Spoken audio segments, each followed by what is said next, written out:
Hi friends. இப்போ கரண்ட்டாக big பாஸில் ஒரு எப்படி சொல்கிறதுன்னா, யார் யாரை வந்து ஜெயிலுக்கு தள்ளுறது அப்படின்னு சொல்லி ஒரு போட்டி ஒன்று நடந்துச்சு. அந்த ஜெயிலுக்கு தள்ளுறதுல வந்து ஒரு 8 பேர் பக்கம் உள்ளே இருந்தாங்க. அதில் வந்துட்டு நம்ம கானா வினோத் அண்ணா ஒரு சில செயல்கள் பண்ணியிருப்பாரு. அந்த விஷயத்த நீங்கள் பார்த்துட்டு வாங்க. பார்த்துட்டு அது பண்ணது கரெக்டாக தப்பான்னு சொல்லி மறக்காமல் சொல்லிட்டு போங்க. இல்ல எனக்கு வேண்டாம் அண்ணா. நான் அப்புறம் என்ன ஃபோர்ஸ் பண்ணாதீங்க. எனக்கு வேண்டாம் அண்ணா, விட்டுருங்க. ஹாய் ஃப்ரெண்ட்ஸ், அந்த வீடியோ பார்த்துருப்பீங்க.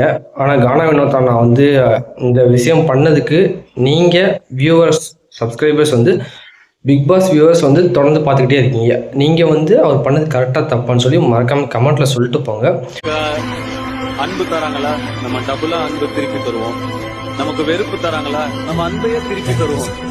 நம்ம நிம்மதியா இருக்கிறதுக்கான ஒரு முக்கியமான விஷயம் அது. எண்ணம் போல் வாழ்க்கை, எண்ணம் போல் தான் வாழ்க்கை.